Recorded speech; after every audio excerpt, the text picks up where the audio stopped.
Okay. So this is our policy overview, dated November 2025. Just a overview and update of our policies. I am Adam Al-Hamamsi. I'm Mirza Big. And I'm Kevin Huber.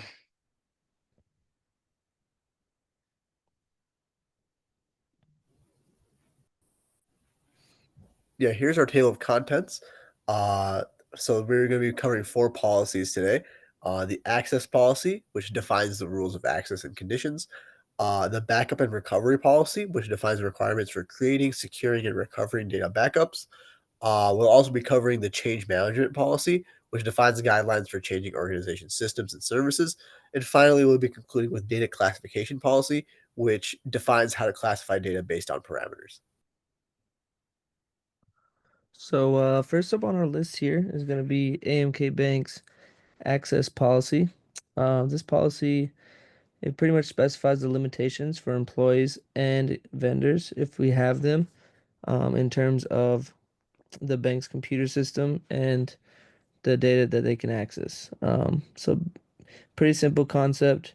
No one is given access to anything unless it's absolutely necessary for their job or the duties of their job.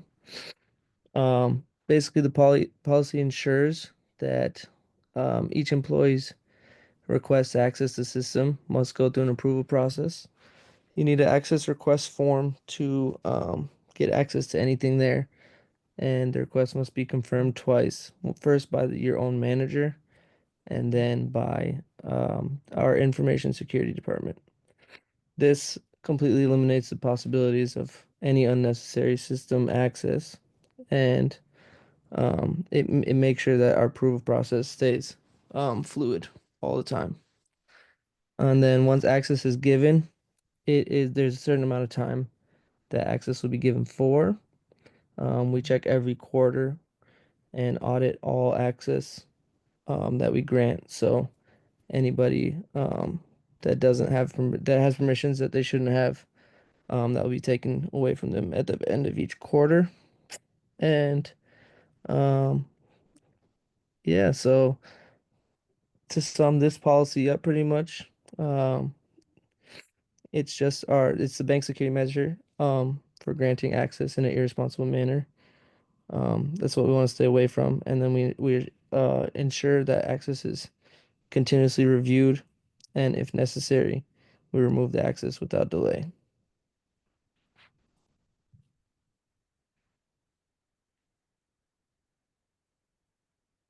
So next up, we have the AMK Bank's backup and recovery policy. This policy applies to all servers, applications, databases, networks, and infrastructure in general that's owned or managed by the bank. Essentially, if the system processes, stores, or transports bank data, it falls underneath this policy.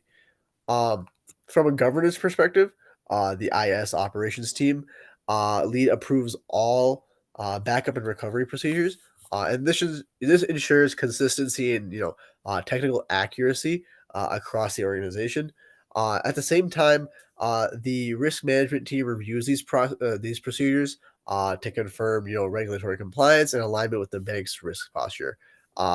Together with both of these teams, they ensure that our backup practices meet both operational and compliance standards. Now, looking more at the operational side, there's several key stakeholders that help execute and maintain this policy effectively. First and foremost, we have the IT infrastructure team, which manages the day-to-day backup processes.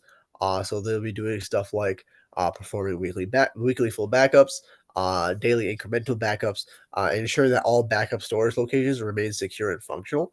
Next up, we have the application support team.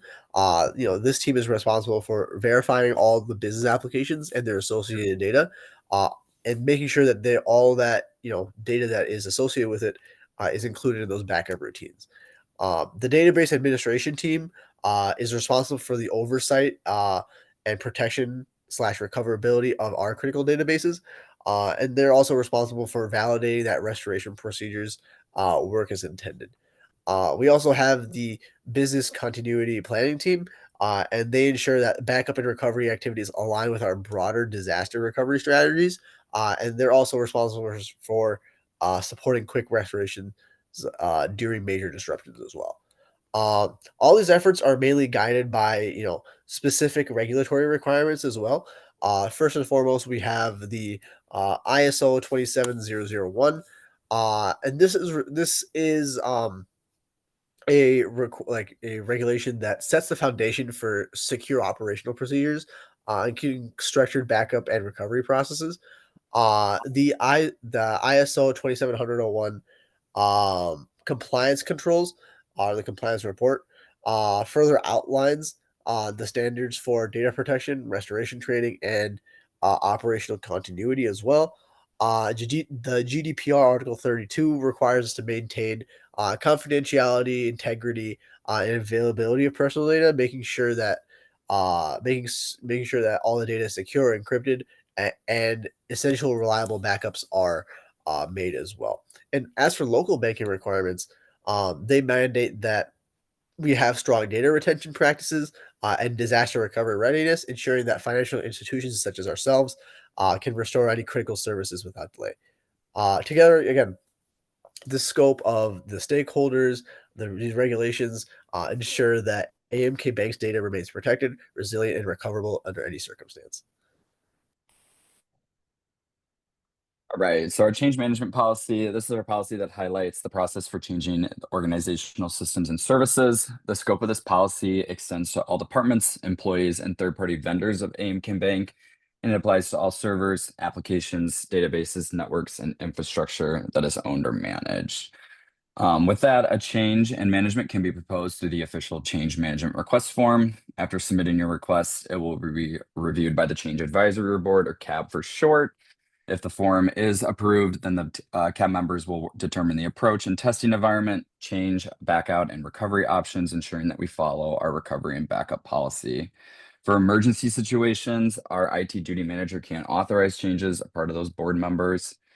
And as for regulations, the change management policies follow GLBA rulings. So for point one is protection of non-public personal information. So this ensures that all CAB approved changes do not compromise customer or financial data. Second point is enforcement, defines accountability and enforcement mechanisms for regulatory compliance. With this point, our CAB team will maintain documentation and approval records for all change requests. And lastly, the safeguards rule. This requires a structured process for requesting, testing, approving, and documenting system changes, which is also recorded by the IS department, where we have 3 secure environments: controlled development, test, quality assurance, and staging. And then just for reference, this is the copy of the change management official request form that employees can fill out with the origin of the request, change information, and then send it off for approval from the CAB team. And then for our last policy here, we have the data classification policy. And this policy basically explains how AMK Bank will keep information safe and how we will organize it according to different levels of sensitivity. Um, it's all about ensuring that every piece of data is protected to the level that it needs to be protected to. The scope of this policy reaches from our headquarters to our branch offices and data centers, and then any third-party vendors that we will be using. The policy is pretty much made up of 4 levels. The first level, which is least secure level, is going to be the public information level. This is basically can be shared with anyone. Internal data is the second level, and that is a employee use only level. Then the third level there is going to be the confidential level, and this is sensitive information. Access is limited, and it must be encrypted, whether it's just kept where it is or if it's sent around. And then the highest level is going to be restricted data, and it's the most sensitive level of data, and it requires the highest security protocols. And there's very limited access to the given to forward and to this data. Each department is tasked with the responsibility of knowing and recognizing and then labeling their data in accordance with all of these levels. and um, all of us here are required to store it and dispose of it as we are supposed to. In particular, confidential and restricted data should only be accessed by the authorized personnel and should only be seen and used by those people. The policy that complies with this, with federal standards such as the GLBA Section 501B and NIST 800-60, it's basically the first one there is going to just be protecting the security and confidentiality of these records. And that second one there is just mapping data types and looking at those different security levels. And that is it for that one. Okay, so in conclusion, all employees, contractors, and third-party vendors are responsible for adhering to all AMK Bank policies. Employees must also ensure compliance with applicable regulations within their daily work and the data that they come across. If they are uncertain, the Change Advisory Board and IS Department can provide oversight to ensure that policies and regulations are consistently followed. AMK Bank is responsible for protecting customer information and maintaining the confidentiality, integrity, and availability of all of its systems. Thank you.